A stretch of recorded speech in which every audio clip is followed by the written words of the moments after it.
Welcome to my channel. और आज का हमारा तीसरा वीडियो है क्लास 7 मैथ्स के multiplication and division of integer इस चैप्टर पर। तो ये प्रैक्टिस सेट 9 का क्वेश्चन नंबर 6 है। और क्या बोल रहा है, देखो, सॉल्व -150 डिवाइड बाय -25। क्या करना है आपको, -150 को डिवाइड करना है -25 से। ठीक है, हाँ। अब 25 का टेबल इस हिसाब से याद होना चाहिए आपको। 150, मैं आपको इसमें दो मेथड बताऊंगा इसको सॉल्व करने की, ठीक है। तो आप आखिरी तक देखते रहिए, आपको ये इजीली समझ में आ जाएगा। दोनों मेथड बताऊंगा आपको, जो मेथड इजी लगे वो सॉल्व करना।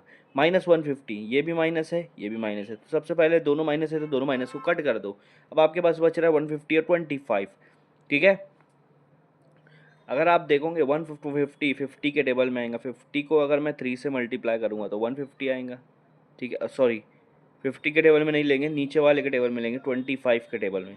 25 के टेबल में 156 पर आता है, और 25 के टेबल में 125 1 पर आता है। तो 25 और 25 कैंसिल हो जाएंगे, आपका आंसर आएगा 6/1। इसका मतलब 6। डिवाइड में अगर 1 रहा उसको नहीं भी लिखे तो चलेगा, नीचे अगर 1 रहा उसको नहीं भी लिखे तो चलेगा। अब दूसरी मेथड बताता हूँ आपको, क्या है, -150 divide by -25। Minus minus cancel, तो आपके पास बचेगा 150 डिवाइड बाय 25। अब हम 150 के फैक्टर्स निकालेंगे, 150 के फैक्टर्स निकालेंगे। इधर से प्राइम नंबर आएंगे तो हम लोग 5 से कट करते हैं, 155 के टेबल में आते हैं, 5 3 50 0। अब 30 जो है ये भी 5 के टेबल में आते हैं, 5 6 30। 6 जो है प्राइम नंबर बदले तो 2 के टेबल में आएगा, 2 3 6, और 3 जो है 3 के टेबल में आएगा। तो 150 का प्राइम फैक्टर्स क्या हो गया, प्राइम नंबर क्या होगा, 5 5 2 3। फैक्टर्स क्या हो गया 150 के, 5 मल्टीप्लाई 5 मल्टीप्लाई 2 मल्टीप्लाई 3, ये आ गया, ठीक है। अब 25 के अगर आप फैक्टर्स निकालोगे तो ये रहेगा, 25 भी 5 के टेबल में आते, 5 5 25, और 5 जो है वो खुद के टेबल में आएगा, 5 1 5। तो 25 के दो फैक्टर्स आए, 5 मल्टीप्लाई 5। अगर आप देखोगे ऊपर और नीचे सेम नंबर तो उसको कट कर दो, 5 को 5 से कट करेंगे, ये 5 को 5 से कट करेंगे, क्या बच रहा है आपके पास, 2 मल्टीप्लाई 3। 2 3 जा कितना होता है, 6। तो आपको फाइनल आंसर क्या आ जाएगा, 6 आ जाएगा। आया समझ में, ठीक है। चलो बढ़ते हैं नेक्स्ट क्वेश्चन की तरफ। नेक्स्ट क्वेश्चन है हमारा 7th क्वेश्चन। 7th क्वेश्चन देखो क्या है, सॉल्व 100 डिवाइड बाय 60। तो आपको दोनों मेथड बता दूंगा, 100 डिवाइड बाय 60। 100 और 60 को डिवाइड करो। देखो आखिरी में दोनों का एक एक ज़ीरो है तो एक एक ज़ीरो कट कर देंगे, बचेगा 10 और 6। 10 और 6 दोनों सेम टेबल में, एक ही टेबल में, कौन से टेबल में आते हैं, अगर आप देखोगे तो दोनों 2 के टेबल में आते हैं। 2 5 10, और 2 के टेबल में 3 पर आता है 6। 2 और 2 अगर मैं कट कर देता हूँ तो मुझे मिलता है 5/3। ये आपका फाइनल आंसर है। लेकिन अगर आपको ये नहीं समझ रहा तो आप फैक्टर्स मेथड यूज़ करो। 100 डिवाइड बाय 60 से सबसे पहले क्या करो, 100 के फैक्टर्स निकाल लो, ठीक है। और अगर 100 के फैक्टर नहीं निकालना है तो आपको फटाफट करना है, तो 0 0 कट कर दो, आपके पास बचेगा 10/6, ठीक है। सेम सेम आएगा आपका। या फिर आप 100/60 से, मैं आपको एक मेथड बता देता हूँ, 100/60 से, 100/60, ताकि आप फैक्टर्स भी सीख जाओ, फैक्टर्स कैसे निकालते हैं। देखो 100 5 के टेबल में आता है, 5 2 10 0। 20 भी 5 के टेबल में आता है, 5 4 20। 4 जो है वो 2 के टेबल में आता है।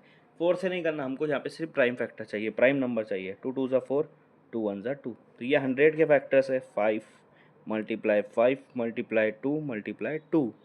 डिवाइड करो। अब 60 के फैक्टर्स निकालो। 60 भी 5 के टेबल में आता है, 5 1 5, एक इसको दिए, 5 2 10। 12 जो है वो 2 के टेबल में आता है, 2 6 12। 6 भी 2 के टेबल में आता है, 2 3 6, और 3 जो है खुद के टेबल में आता है, 3 1 3। ये फैक्टर्स हो गए 60 के, 5 2 2 और 3। अब सेम सेम नंबर ऊपर नीचे कट कर दो, 5 5 कैंसिल, 2 2 कैंसिल, 2 2 कैंसिल। देखो यहाँ ऊपर क्या बच रहा है, 5, और यहाँ नीचे क्या बच रहा है, 3। तो ये आपका फाइनल आंसर आ गया। आया समझ में, ठीक है। चलो बढ़ते हैं क्वेश्चन नंबर 8 की तरफ। क्वेश्चन नंबर 8 क्या है, आप यहाँ देखो, आपको सॉल्व करना है 9 डिवाइड बाय -54।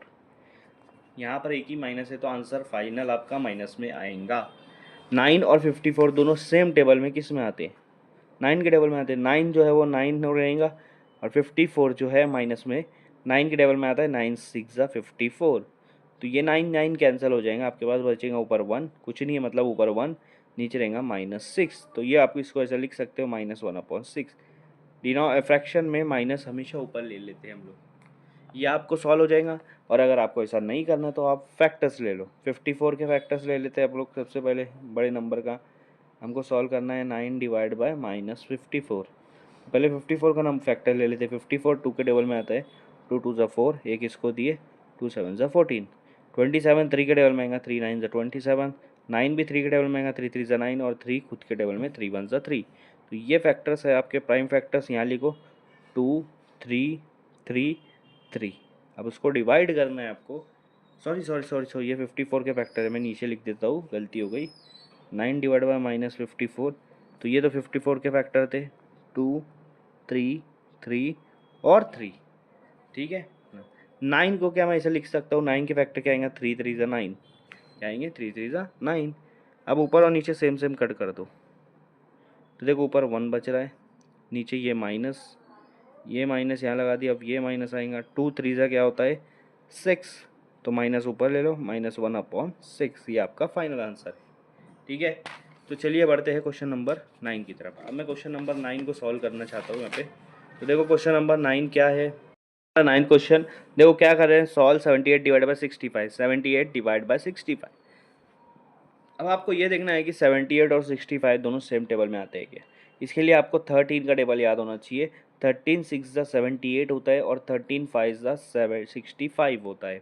तो दोनों 13 के टेबल में आ रहे हैं, 13 13 गेटिंग कैंसिल, आपके पास बच रहा है 6 डिवाइड बाय 5। ये आपका फाइनल आंसर आ रहा है, 6 डिवाइड बाय 5।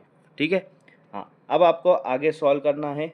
अगर आपको ये 13 का टेबल याद नहीं है तो प्राइम फैक्टर्स से यूज़ करना है। 78 को 65 से हम लोग डिवाइड करेंगे, ये सेकंड मेथड है। इसके लिए फैक्टर्स निकालेंगे, 78 का फैक्टर्स निकालेंगे। 78 8 आखिरी में, इसका मतलब इवन नंबर है, तो 2 से कट होगा, 2 3 ज़ा 6, एक इसको दिए, 2 9 ज़ा 18। अब आप देख लो 39 जो कि 3 के टेबल में आते हैं, 3 1 ज़ा 3, 3 3 ज़ा 9। अब बचा 13। 13 आपका प्राइम नंबर है, वो सिर्फ 13 के टेबल में आएंगे, तो 13 1 ज़ा 13। ये हो गया आपके 78 के फैक्टर्स, 2 × 3 × 13, ये वाले। अगर आप 65 का देखोगे, 65 का फैक्टर्स देखोगे आप, 65 का फैक्टर्स कैसे आएगा आपका, 2 5 5 आखिरी में, तो 5 के टेबल में आएगा, 5 1 ज़ा 5, एक इसको दिए, 5 3 ज़ा 15। तो 13 13 13 के ही टेबल में आते हैं, 30 1 ज़ा 13। ये उसके फैक्टर्स है 65 के, 5 × 13। सेम सेम नंबर कट करो, 13 13 कैंसिल। ठीक है, बचा ऊपर 2 3 ज़ा 6 और नीचे बच रहा है 5। This is your final answer. ठीक है, अब लास्ट क्वेश्चन इसका मतलब सॉल्व वाला 10th क्वेश्चन सॉल्व करते हैं। क्या है, सॉल्व -5 डिवाइड बाय -315। आप दोनों तरफ माइनस से कट कर दो, आपके पास बचेगा 5/315। तो देखो दोनों के आखिरी में 5 है, दोनों 5 के टेबल में आते हैं, तो 5 तो 5 ही रहेगा। 315 5 के टेबल में कैसे आएंगे, 5 के टेबल में, 5 6 ज़ा 30, एक इसको दिए, 5 3 ज़ा 15। तो 63, 5 × 63 करोगे तो 315 आएगा। ये आपका फाइनल आंसर हो गया, 5/63। लेकिन इतना बड़ा आपको मल्टीप्लिकेशन अगर नहीं आता हो तो प्राइम फैक्टर्स निकाल लो। प्राइम फैक्टर्स निकालने के लिए दूसरी मेथड बताता हूँ। तो पहले 5 तो 5 बचेगा यहाँ पे, उसका कोई और तुम उसको सेपरेट नहीं कर सकते हो। 315 का प्राइम फैक्टर्स निकालो, तो 5 आखिरी में, इसका मतलब 5 के टेबल में आएगा, 5 6 ज़ा 30, एक इसको दिया, 5 3 ज़ा 15। अब 63 आपके 7 के टेबल में आता है, 7 भी प्राइम नंबर है, 7 9 ज़ा 63। 9 आपके किसके टेबल में आता है, 3 3 3 ज़ा 9, और 3 आपके 3 1 ज़ा 3। ये आपके फैक्टर्स हो गए, 5 7 3 3। तो यहाँ पर ले लो 5 7 3 3। ठीक है, 5 और 5 कैंसिल हो गए, तो ऊपर बचेगा 1, नीचे बच रहा है 7 3 3। अब 7 को अगर मैं 3 से मल्टीप्लाई करता हूँ तो मुझे बचेगा 21, 7 3 ज़ा 21, और बच रहा है 3। ठीक है, अब मैं 21 को 3 से मल्टीप्लाई करता हूँ, तो मैं आपको मल्टीप्लाई करके बता देता हूँ, 3 1 ज़ा 3, 3 2 ज़ा 6, तो क्या आ रहा है 63। इसका मतलब आपका फाइनल आंसर आएगा 1/63, 1/63। हाँ, ये हमने कट करे थे, सॉरी ये वाला मैंने थोड़ा सा रॉन्ग कर दिया है। जब मैं इसको 5 से कट कर रहा हूँ तो इसको भी 5 से कट करेंगे तो आपका फाइनल आंसर आएगा 1/63। यहाँ पे थोड़ी सी गलती हो गई थी, लेकिन प्राइम फैक्टर्स में वही आंसर आया है। तो यहाँ पर हमारा ये वीडियो कंप्लीट होता है।